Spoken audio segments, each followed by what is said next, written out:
Hello hello hello guys, आज हम हैं रीमा आइलैंड पे। वहाँ के खूबसूरत नज़ारे भी मैं आपको दिखाऊंगा, लेकिन ये एक बहुत ज़बरदस्त चीज़ है। ये देखें, ये वॉक करने के लिए ना लोग सुबह को इधर से आते हैं। ये पूरा का पूरा कनेक्ट होता है, और ये सिर्फ एक जगह नहीं है। ये आप चलते रहें, ये पूरे आइलैंड पे ये कनेक्टेड है रोड। तो कहीं कहीं से यू टर्न होता है, या ब्रिजेस वगैरह जिस तरीके से ये बनी होती हैं तो इस तरह से होती है। अदरवाइज़ जो है आप वॉक करते रहें ये पूरी बिल्डिंग के पीछे, और ये आगे ये देखें पुल से गुज़रता हुआ, एक पुल से गुज़रेगा, फिर नेक्स्ट आएगा, फिर इस तरीके से पूरा है कि ये बीच में समंदर है। ये देखें, ये आपको बहुत अजीब और जिस तरीके से यूनिकनेस होती है ना, तो वो यूनिकनेस इधर आपको नज़र आएगी। काफ़ी आइलैंड है, आपको तो पता है अबू धाबी, वैसे तो पूरा यूएई जो है वो आइलैंड पे ही बना है, लेकिन ये अबू धाबी के अंदर मुख्तलिफ आइलैंड है। जैसे ये रीम आइलैंड है, उसके बाद अलबतीन आइलैंड है, अबू धाबी आइलैंड है, और ये देखें साइकिलिंग भी हो रही है। लोग इधर रोज़ाना आपको सुबह तो क्या सारा दिन आपको इधर वॉक करते हुए मिलेंगे, क्योंकि ये पहली बात तो ये है कि मौसम यहाँ का अभी तो सर्दियाँ चल रही हैं, तो इस हवाले से लोग ज़्यादा प्रेफर करते हैं वॉक करने को। तो अभी सुबह के 8 बज गए, तो कुछ कमती लोग हैं, लेकिन जैसे जैसे सूरज ऊपर आएगा तो और शाम को मोस्टली यहाँ पे ज़्यादा लोग वॉक करते हैं। ये थोड़ा सा नज़ारा आप देखें।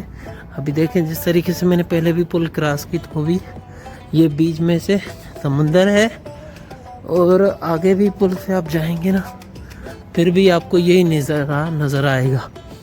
तो चलते चलते वॉक करते हुए ये मैं आपको पूरी चीज़ें दिखाऊंगा कि ये कैसे है। लेकिन ये देखें अभी तक ये डेवलप हो रहा है, अभी ये पूरी तरीके से ये आइलैंड डेवलप नहीं हुआ है। खूबसूरत बिल्डिंग हैं, नज़ारे भी हैं, लेकिन ये देखें अभी इस पर काम मुकम्मल तौर पे जो है ना वो फिनिश नहीं हुआ।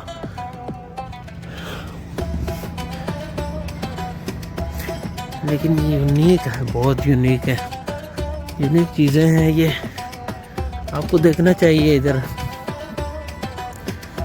इसलिए फ़िलहाल तो अपडेट भी यही है वीज़ा का पाकिस्तानियों के।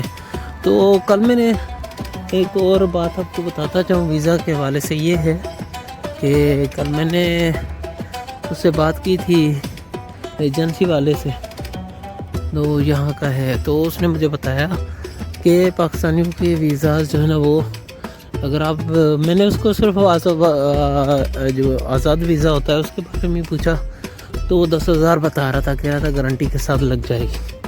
लेकिन वो बोल रहा था हम कंसेशन कर लेंगे जब आपको लगवानी हो। लेकिन विजिट वीज़ा का बता रहा था कि 2 चीज़ें हैं, डन बेस भी है और अप्लाई भी करेंगे।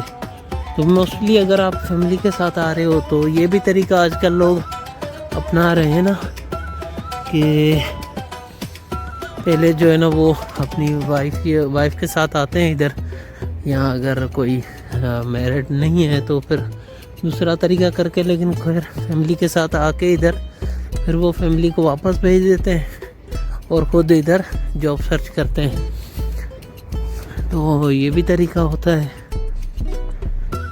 लेकिन खैर वीज़ा से अगर आप कोशिश करना चाहें, कोई आना चाह रहा है तो उसके लिए कोई मसला नहीं। और फ़िलहाल क्योंकि थोड़ा बहुत वीज़ाओं के लिए प्रॉब्लम भी चल रहा है, तो इस हवाले से जो है वो अपॉर्चुनिटीज़ भी इधर बहुत क्रिएट हो गई हैं, बहुत। तो आई थिंक अगर आपके पास थोड़ा भी रिस्क लेने का इरादा है तो take a risk and make your future bright. Maybe you know that UAE is a very international country, and here lives a lot of people from different countries, so don't be scared about that to apply here. I think you should try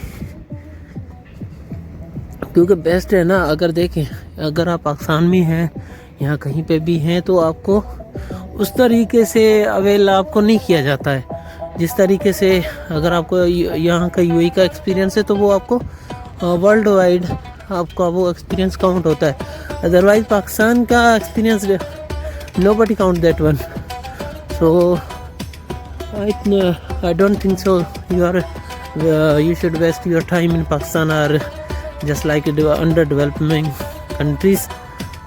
So ये देखें, ये मैं आपसे बातें करते करते इधर तक पहुंच गया। आगे है समुंदर भी है, आगे जो मेन समुंदर है वो आगे है थोड़ा सा। सो काफ़ी दूर निकल आया हूँ मैं। ये देखें, क्योंकि अर्ली मॉर्निंग है, अभी हमारा सेटअप चल रहा है पीछे, तो इसलिए मैंने सोचा आपको ये नज़ारा दिखाता चलूँ।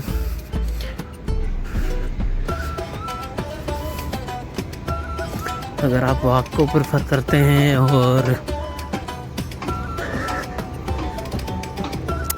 और मेन थिंग यही है ना कि सबसे पहले तो आपने, जब भी मैंने हर वीडियो में आपको यही बताया है कि यहाँ आने से पहले आपने सिर्फ जो है ना अपनी, क्योंकि डिग्री वगैरह को आपने वेरीफाई करना ही करना है इन आओ, तो डिग्री को वेरीफाई करें और उसके बाद आप आई थिंक, क्या मैं आपको बोलूँ कि यहाँ अपॉर्चुनिटीज़ कितनी है, बहुत अपॉर्चुनिटीज़ है, लेकिन बस आपको लगन होनी चाहिए, आपके अंदर चाह होनी चाहिए। मैं तो कहता हूँ अभी सिचुएशन ऐसी बनी हुई है ना जिसमें आप ये नहीं कह सकते कि मैं रिस्क लेके जा रहा हूँ, इसलिए क्योंकि हर कोई बंदा ये जानता है कि वीज़ा नहीं लग रहा, वीज़ा नहीं लग रहा, ये इशू है, वो इशू है, तो लोग इशू बहुत बताते हैं। तो इस माहौल में आपके पास चांस है कि आप आ जाएं पहले, और इस वक्त लोगों की सैलरी भी अच्छी लग रही है, क्योंकि आपको पता है जो चीज़ कम हो जाती है उसकी वैल्यू भी बढ़ जाती है ऑटोमेटिकली। तो इस वक्त सैलरी भी अच्छी लग रही है और लोग भी इतने नहीं हैं, तो आप पहले अपनी जो यूनिवर्सिटी की वीज़ा है, डिग्री है, उसको आप HEC से वेरीफाई करवाएं, उसके बाद मोफा जाएं, मोफा से अटेस्टेड करवाएं, और लास्ट में यूएई एम्बेसी से आपको बताता चलूँ कि 41 आपके डॉलर लगेंगे वहाँ। रेट आप चेंज कर लें, चेक कर सकते हैं कि कितने बनते हैं अभी। उस वक्त तो मेरे 12,000 बने थे, तो वो आप चेक करें, वो आपको मसला नहीं है। वो आप जाएंगे उधर एक्सचेंज से जाके वो रुपीस को आप चेंज करवाएंगे डॉलर्स में, उसके बाद डॉलर्स में चेंज करवाने के बाद आप जो है वो उनको बोलेंगे कि भाई हमें यूएई जाना है, तो पहले तो आपको मोफा और HEC से लाजमी अटेस्ट करवाने के बाद, ये तो लास्ट स्टेप होता है, तो उसके बाद आप जाएं उधर जाके उसमें यूएई वाले आपको, एम्बेसी वाले आपको आधे घंटे में करके देंगे या 15 मिनट में, so don't worry about that. उसके बाद आप अपना कदम यहाँ पे रखें। मैं तो जब के यहाँ पे आया तो मेरी तो कोई सपोर्ट नहीं थी, कोई इस फील्ड में भी नहीं था, ना कोई भी फील्ड में नहीं था, लेकिन ये है कि अब तो मैं यहाँ पे हूँ, आप लोगों को एक एक चीज़ बताता हूँ कि ये माहौल है, ये चीज़ें हैं, आपने किस तरीके से आना है। तो अभी आगे समुंदर बहुत दूर है, तो मैं क्या करता हूँ, यहाँ से ही सीढ़ियों से गुजरते हुए यू टर्न लगाता हूँ। ठीक हो क्या? ये साइकिलिंग के लिए है, अगर आप साइकिलिंग रूट है तो फिर देखिए साइकिलिंग का रूट है, तो ये पैदल जानों के लिए सीढ़ियाँ।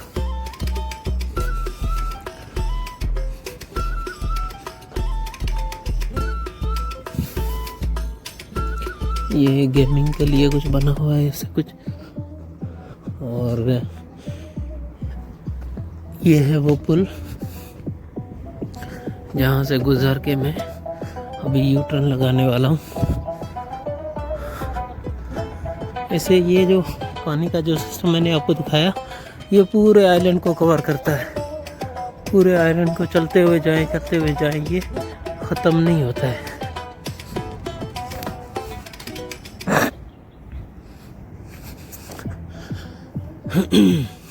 ये देखें इनकी, ये देखें रूह कितना ज़बरदस्त बनी हुई है, पॉलीथीन की है या कोई चीज़ है, ताकि जो कमज़ोर इंसान है या कुछ भी है, बहरहाल वो लेडीज़ अक्सर तौर पे वाक होती हैं, एजड होते हैं, तो उनको अच्छा फील हो।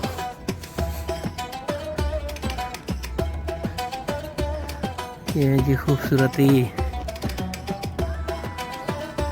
देख लें जी, देख लें, यहाँ रहेंगे तो ऐसे मज़े करेंगे। ये बिल्डिंगें हैं, ये आपकी सुबह सुबह ऐसी गुजरती है, लेकिन ये ना सोचिएगा कि सिर्फ ऐसी होगी, कहीं पे आपको जो रहने की जगह होती है वो सस्ती ढूंढनी पड़ती है। यहाँ आपको सिर्फ जो है वो डॉलर वाले लोग मिलेंगे, आपको दिरहम वाले भी आपको इधर नहीं मिलेंगे, क्योंकि यहाँ रहने के लिए बहुत रोकड़ा चाहिए। हाँ जी, ये कैनाल वॉक है, कैनाल वॉक, जिसके अलॉन्ग में अभी चल रहा था ना, अभी वापस भी जा रहा हूँ। तो लास्ट टाइम मैं उधर से आ रहा था, उस साइड से। This is the second side which I have taken to use for the U turn. और यहाँ आपको सफाई की बहुत चीज़ें मिलेंगी। ये देखें, ये जिस तरीके से ये डेट्स की जो है ना वो क्लीनिंग हो रही है, और ज़मीन पे भी, ताकि यहाँ पे आपको सफाई इतनी मिलती है कि आप खुद भी जो है ना हैरान हो जाएंगे। आपको कहीं पे भी कुछ भी नहीं मिलेगा, इतना साफ इन्वायरमेंट आपको, मीन्स एवरीथिंग कि आपको। और ये हर जगह पे आपको डस्टबिन मिलते हैं, जिस तरीके से एक पे पेपर लिखा होता है, एक पे प्लास्टिक और एक पे जनरल वेस्ट। मीन्स ये पेपर को भी जुदा करते हैं और प्लास्टिक को भी, और जो बकाया चीज़ें हैं उनको ये टोटली डिवाइड कर लेते हैं, ताकि उन चीज़ को जो है ना वो मे बी उनको रीयूज़ करते हैं उन चीज़ों को। तो जैसे वो कहते हैं ना, एक वर्ड होता है इसके लिए कि एक रिन्यूअल चीज़ें या कुछ इस तरीके से होता है, रिन्यूएबल ऐसी कोई चीज़ होती है जो एक ही चीज़ को फिर दोबारा जो है ना बनाया जा सकता है। तो यही सिस्टम है, हर जगह पे आपको डस्टबिन जहाँ पे भी मिलेंगे उनमें ये तीन चीज़ें होती हैं। So maybe now my video would not be cleared because of sunlight, so just I am winding up my videos here, so stay tuned and try to come here as soon as possible. This would be the great for your future and for your family maybe. So if you are really willing and serious with your future and with your family or anything, so just come and try to step your into the future market. Okay, so by the way, take care and wish you best of luck. ये थोड़ा नज़ारा था, मैंने सोचा आपसे share कर लूँ। तो आई होप सो हमारी मुलाकात होती रहेगी ऐसी वीडियोस के साथ ही। अपना ख्याल रखें, इस चैनल का भी, और सबके साथ शेयर भी करें, देखते रहें यूट्यूब पे, फेसबुक पे, इंस्टा पे, जहाँ पे भी आप मुझे फॉलो करना चाहें और आना चाहें तो आप बेशक आप मुझसे कांटेक्ट कर सकते हैं। मैं आपको हर चीज़ की गाइड करता रहूँगा। तो तब तक अपना ख्याल रखिएगा। अल्लाह हाफ़िज़।